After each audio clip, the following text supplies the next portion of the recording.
I arrived in Vancouver 27 years ago now, I think, in 1992. And I arrived from the United States, where I was born.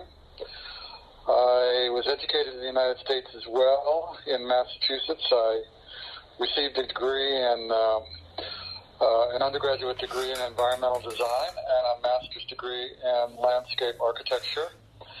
And subsequent to that, I got my first real job, or my first professional job, I should say, in a city planning office in the city of Westfield, Massachusetts, where I became the head planner and community development director in time. So I had that experience, which was quite a formative one, working with elected officials and citizens. And we did a lot of affordable housing projects under grants from the federal government when I was a fairly young man in comparison to now anyway.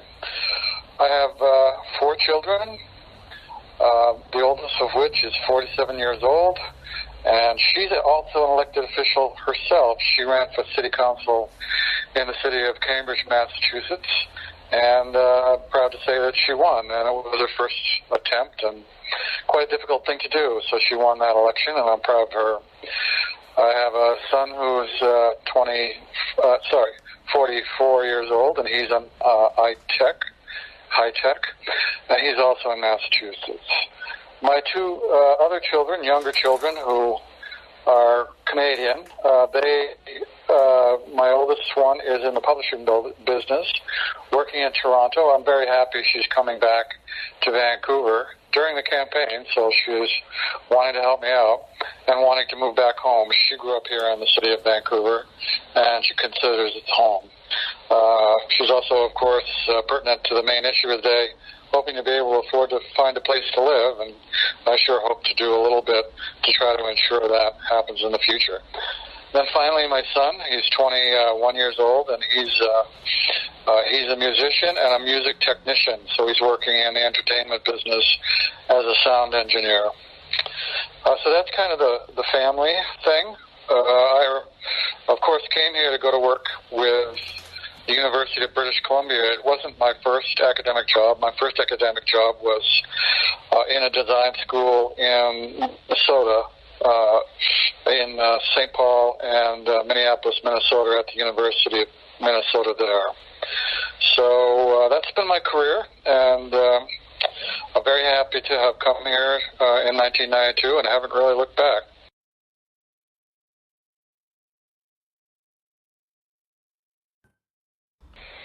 I've chosen, as usual with people, there's more than one reason, but the one I kind of like to point to that I think explains it best is I've been teaching students at UBC about sustainable communities for my full time at that university for 20 plus years now.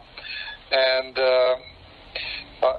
each year, for a while, I've taught a large class of 200 students about sustainable urban design. And we use Vancouver as a case study. And I've written about Vancouver quite a bit in a couple of the books that I've published. Most recently, 7 Rules for Sustainable Communities, which features a lot of the good things that have happened in Vancouver and some of the more difficult ones as well. So that's the classroom text for it. And since it's a subject, I asked them, how many of you here think you'll be able to afford to live in Vancouver after you graduate? And each year it becomes fewer and fewer students in the class hold up their hands. And most recently I asked the question, and it was just a small number, say 5 or 6. And I pointed to one of the students. I said, well, what is it that you think your occupation will be that will allow you to be in Vancouver? And of course the answer was, I want to be in real estate. And I thought that was both sad and ironic at the same time. So it just broke my heart to see all these young students with the best of advantages, coming from, supportive families, and they went to school and they got A's and B's, and they did very well. Every right to take their place in society as a normal member of society and raise their families in the place of their choice and find a good job that pays a sufficient salary. And all of them were defeated already before before their graduation day. So I just thought that was sad, and as you and some others know, I have been writing about what we should do in Vancouver, what are the problems, and here are some potential solutions. And I just thought I had the experience, I had the luxury of being at the end of my academic career by virtue of being retirement age, so I didn't have a lot to risk like a younger professional might have. My kids were, had graduated, my children were all adults, so I had some flexibility in my life to give it a try and to put my name forward. Finally, as I mentioned, my daughter is an elected official. My father always ran for office, too. He held school committee offices and ran for mayor, unfortunately unsuccessfully one time in the town that I grew up in. So I've always known that politics was a noble calling and a demanding one. I'm not naive about the slings and arrows you have to suffer, and I'm already suffering some of them already. But I learned that it's a noble calling. You need a thick skin, and it's a good thing to do, to put yourself forward to try to make things better. I mean, I guess it's a slogan now. I'm not running for mayor to get a job. I'm running for mayor to solve a problem. So I'm not using this as a stepping stone, should I win, to something else. This is the capstone of my career, and I really want to help solve a problem if I should be successful.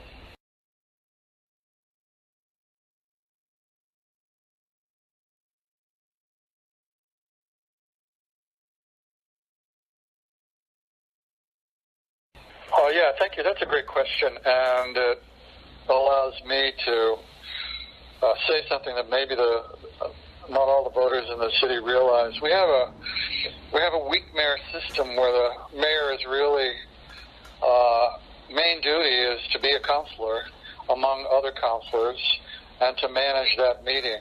He has some responsibilities over the hiring and firing of senior staff, but those have to be supported by council too. So unlike other mayors in other cities where they operate under the strong mayor system, where the heads of departments actually report directly to the mayor.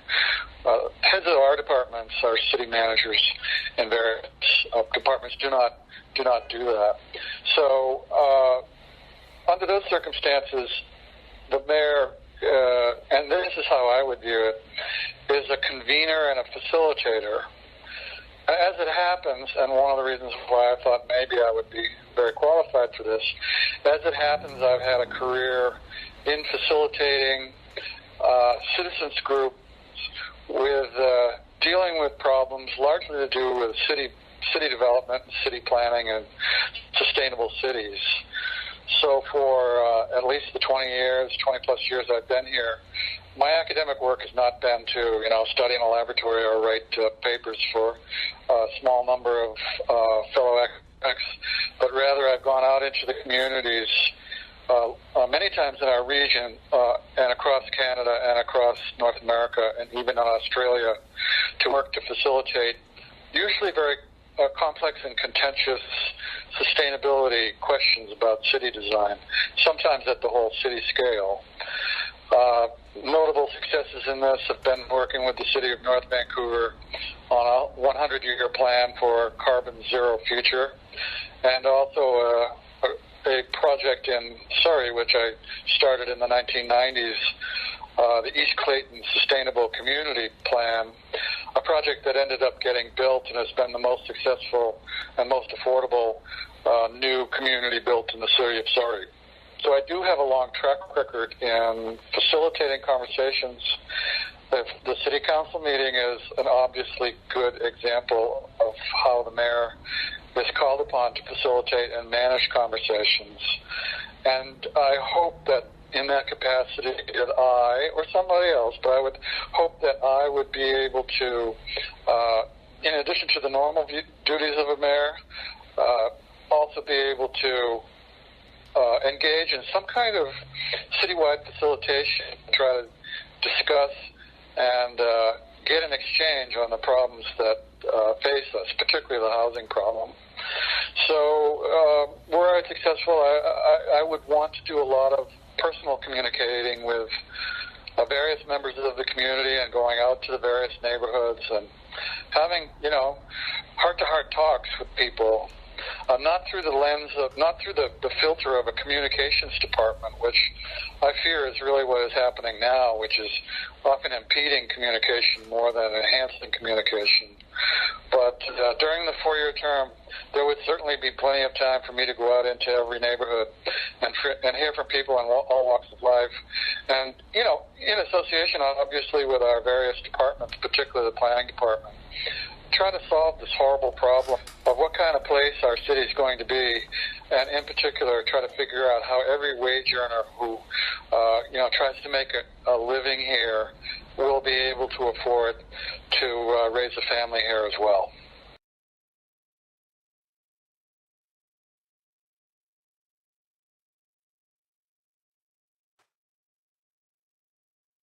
Right. On the issue of the city budget, during the past 10 years, the city budget has increased by 50%, which is well in excess of inflation.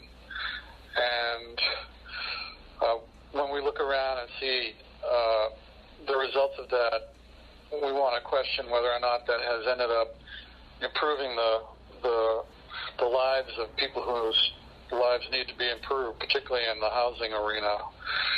So that 50% increase is pretty high, and I understand citizens feeling some dismay about the rate of that increase. On the other hand, when I made that mention, it was speculative about a base rate, and it would not be my intention to hold so hard to that line that existing city staff would feel endangered. That's not my intention at all. One of my intentions, though, might be to, in conversation with the city manager, whose real responsibility it would be, to see if there were efficiencies in the system. For example, a lot of people say a 30-person communication staff is probably too many people in a communication staff.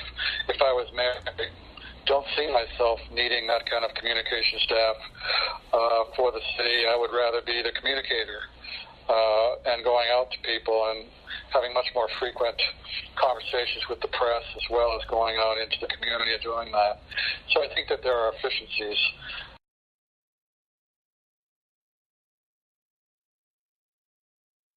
But with a full disclosure, I'm also putting forth the proposal which relates to your question, Raymond, putting out a proposal for us to shift our emphasis away from hoping that the housing market can meet our social needs by providing X amount of rental units and so forth, and CAC contributions that can be used for both amenities and housing, but really trying to do that on the back of the private housing market. I've lost confidence that that's going to work.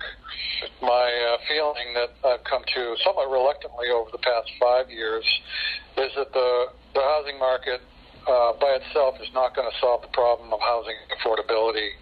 And we have to restart something that we gave up on quite a while ago, which is the non-market housing sector. We have 15% of our housing in the city is non-market, but we stopped doing that in the 1990s.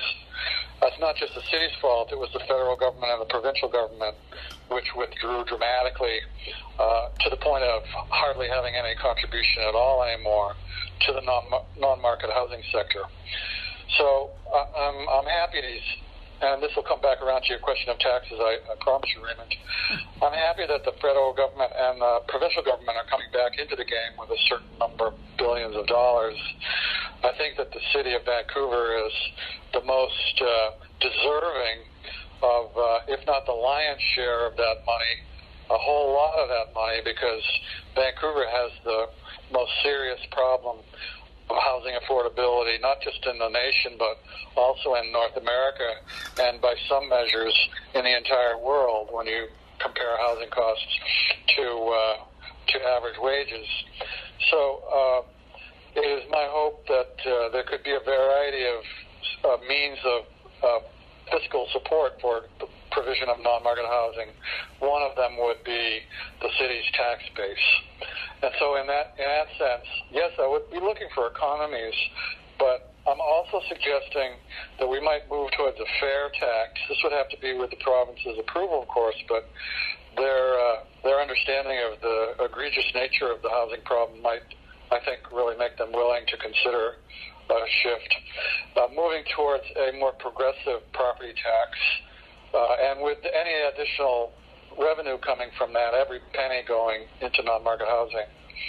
It might be something that entry-level housing, at the low end of the cost scale, the taxes would go down. Middle-level housing, taxes would stay the same. Upper-level housing above a certain amount, taxes would go up, and hopefully there would be a gain in the total receipts which we could apply. It's not my only thought about how we would fund non-market housing. Taxes on development projects in the form of DCLs and CAC taxes, that's development cost levies, and community amenity contributions becoming more sizable and going to housing would be another source. I think that the city can partner with federal government and the province and get some skin in the game and put some cash on the table, because it's really our kids thinking about, and I think that there's enough money flowing into the city, as we can all see with our own eyes, just by looking around, that a sensible way of directing those funds can really help solve this critical problem that faces us.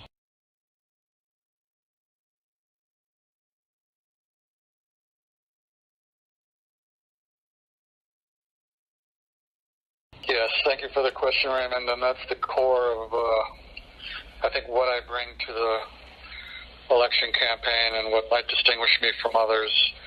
And if nothing else happens but to stimulate a conversation about this critical question, I'll be very happy, and I'll be satisfied that I threw my head into the ring. What I'd like to say about that is start with the statement that we don't really have a housing problem, that our buildings are too expensive. It's really the land that they sit on is too expensive. Any homeowner, when they look at their tax bill, they see the taxes are separated into two categories. One of which is the building, and it's usually a number like $100,000, or not a king's ransom in contemporary comparative terms. But when they look at the land component, increasingly, for almost any of our ground-oriented housing, it's like over $1 million now, just for the land. So we don't have a housing problem. We really have a land problem. And what I'm trying to do is to figure out a way, given that I don't think this land problem is going to go away by depending on market housing production to fix it, and the conclusion that it's not going to go away depending on market housing to fix it, I think is fortified by the fact that as we've added additional density in our city, even in expanse, even in excess of the population increases. So it's not a question of supply. Our supply is exceeding our new population. But even as we add that supply, the price of land has doubled during the last 10 years of the current administration. So a lot of us, and myself included, feel that it's not a question of adding supply anymore. We have forces that are at work that are dramatically elevating the price of land, and adding additional supply of condominium units or housing units is not fixing it.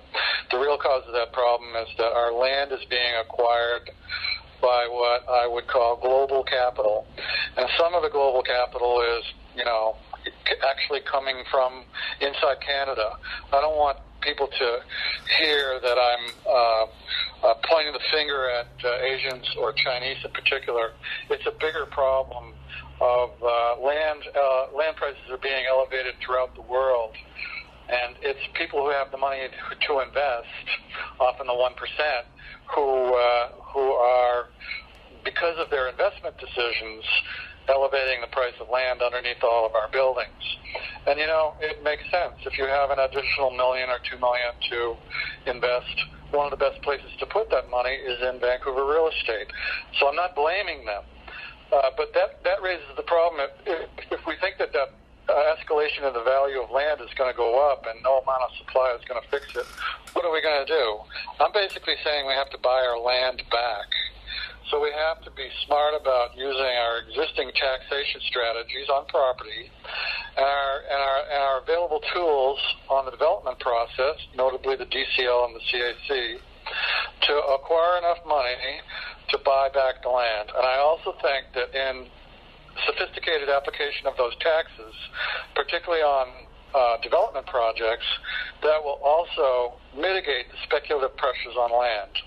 So in other words, if you add a DCL and a CAC tax to a project pro forma, usually that comes out in the form of reduced land prices.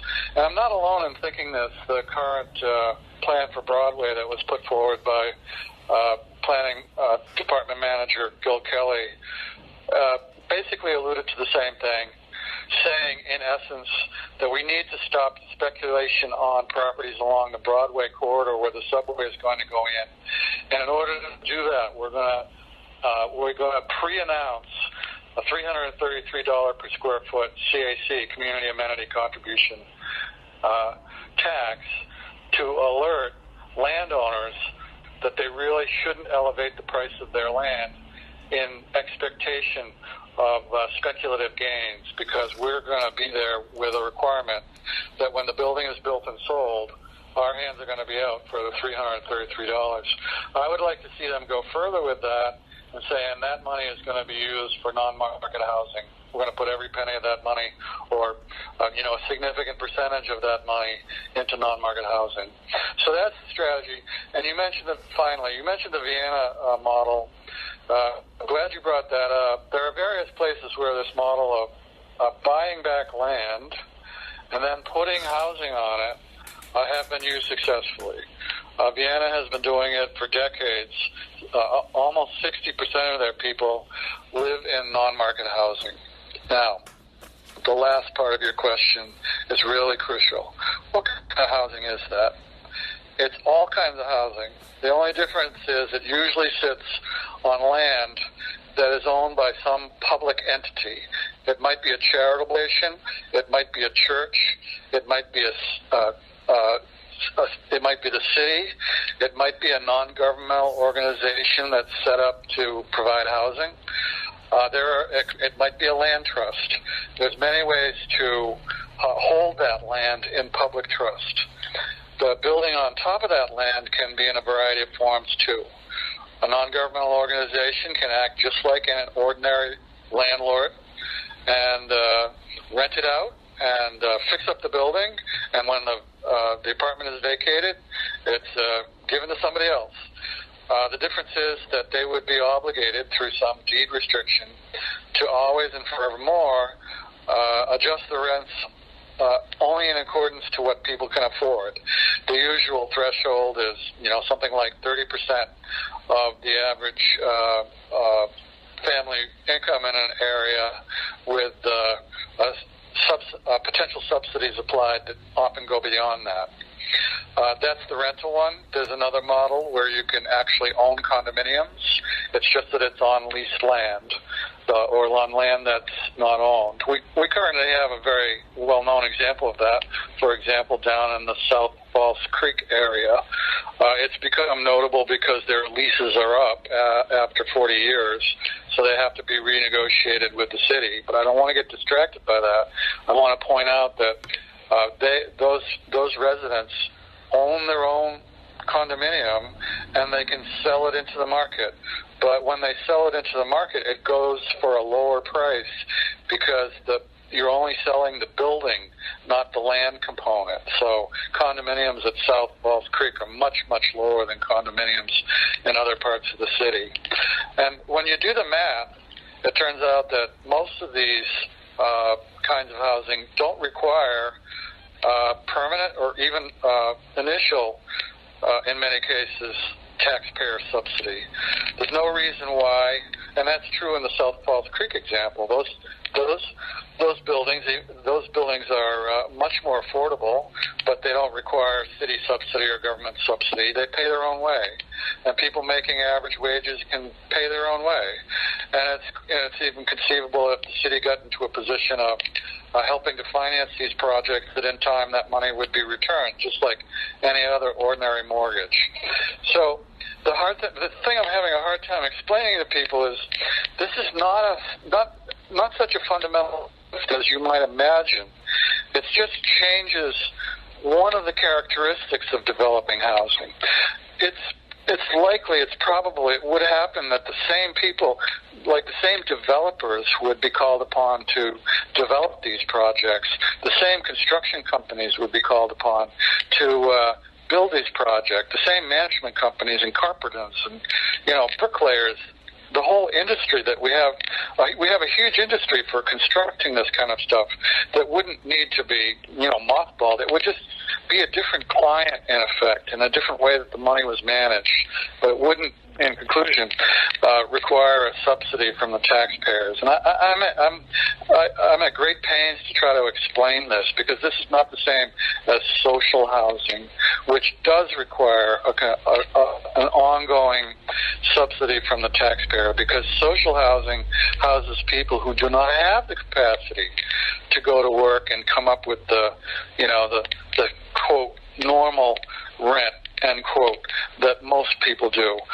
So this thing called non-market housing, yes, social housing is included as a component of non-market housing, but the majority of it is, in this concept and in the way it plays out in Vienna and other places, is for people who make a normal wage, have gone to college in many cases, and make a college-level wage. These are people who presently can't afford to live in the city, but under this model they could.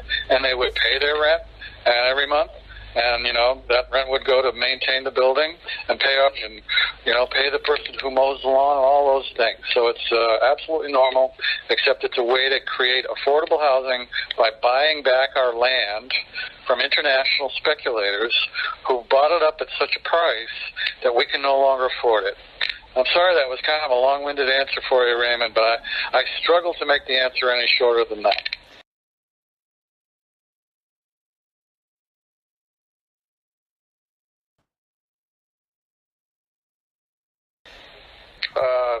I guess I could conclude by repeating that it would be a great honor to serve as mayor, but this is not about me. I'm running to solve a problem, not to get a job.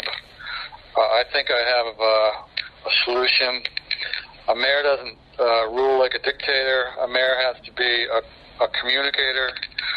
So I would hope to be able to communicate this solution and others, but this one is especially important to me. I've got kids who can't afford to live here.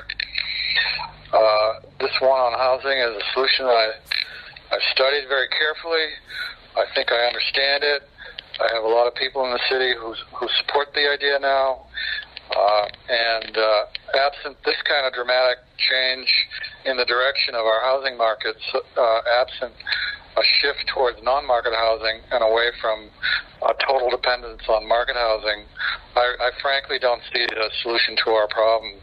We're in danger of becoming the Monaco of North America, an unaffordable place that's a pretty place to visit, but nobody actually lives there. And so my slogan is Vancouver should be a place for all of us. And, I hope to be the person who brings a plan for our future to bear and successfully executes it, Raymond.